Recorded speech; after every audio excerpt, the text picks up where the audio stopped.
আসসালামু আলাইকুম। আরও একবার স্বাগত জানাচ্ছি আমার ইউটিউব চ্যানেল আপন বারান্দায়। আমরা যারা বাগান করতে পছন্দ করি তারা প্রায় প্রত্যেকেই জানি যে বীজ থেকে চারা করতে কতটা ভালো লাগে। তবে বীজ থেকে চারা করতে না পারার সংখ্যা কিন্তু অনেক বেশি। সবাই বীজ থেকে চারা করতে পারে না। হয়তো অনেকেই সঠিক পদ্ধতি জানে না, কিংবা সহজ পদ্ধতি অনেকেই জানে না। তো সেজন্যই আজকে আমার এই ছোট্ট একটি ভিডিও আমি আপনাদের সাথে শেয়ার করছি যে কিভাবে আমরা বীজ থেকে চারা করতে পারি। এখানে আমি 4টা বীজ নিয়ে নিয়েছি। এগুলো হচ্ছে লেবুর বীজ। টিস্যু পেপারে বীজগুলোকে নিয়েছি এবং 4টা বীজ রেখে দিয়েছি। তো বীজগুলোকে আমি প্রথমে 1 থেকে 1.5 ঘন্টা ভিজিয়ে রেখেছিলাম এবং বীজের ওপরে যেই একটা পাতলা আবরণ থাকে সেটাও আমি খুলে নিয়েছি।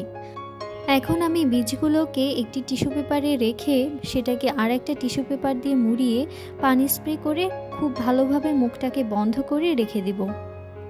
আর এটাকে আমি রোদে রাখবো না, শুধুমাত্র আলো এবং বাতাস আসে সেই জায়গাতেই রেখে দেব।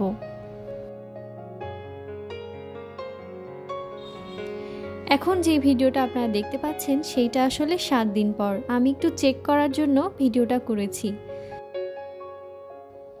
দেখুন 4টা বীজই কিন্তু জার্মিনেশন হয়ে গেছে।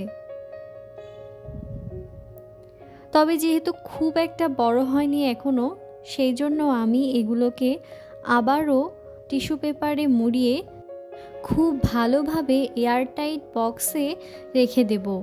খেয়াল রাখতে হবে যেন বক্সের যে মুখটা অর্থাৎ খাপটা সেটা যেন খুব সুন্দরভাবে টাইটভাবে লেগে থাকে।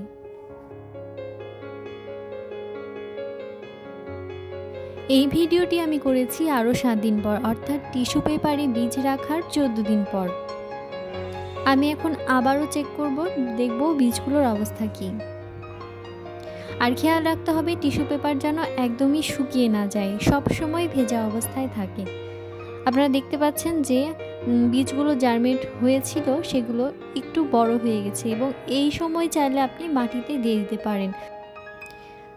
তো এখন আমি এই বীজগুলোকে মাটিতে দিয়ে দিব। আমি এখানে নিয়ে নিয়েছি বালু মিশ্রিত মাটি। অনেকেই এই সময়টাই বেশি ভুল করে ফেলেন। অনেকে বুঝতে পারেন না কোন অংশটি মাটির ভেতরে নিচের দিকে থাকবে এবং কোন অংশটি উপর দিকে থাকবে। এখানে যে অংশটি বীজ সেটা আমি উপরে রাখবো এবং যে অংশটি থেকে জার্মিনেট হয়েছে সেই অংশটি আমি নিচে দিয়ে দিব। এখানে আমি সরাসরি হাত ব্যবহার করছি না, হাত দিয়ে করলে বীজটা ভেঙে যেতে পারে। বীজটাকে রেখে দেওয়ার পর সামান্য পরিমাণে মাটি চাপা দিয়ে দিতে হবে।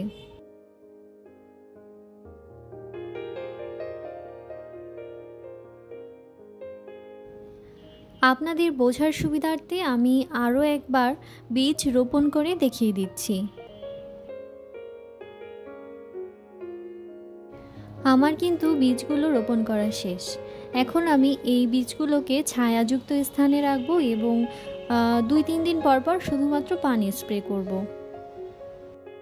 আজকের ভিডিওটি যদি কারো কোনো উপকারে এসে থাকে তাহলে অবশ্যই একটি লাইক দিতে পারেন।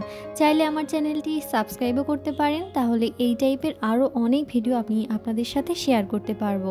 আজ তাহলে এই পর্যন্তই। আগামী ভিডিও দেখার আমন্ত্রণ জানাচ্ছি। আল্লাহ হাফেজ। আসসালামু আলাইকুম।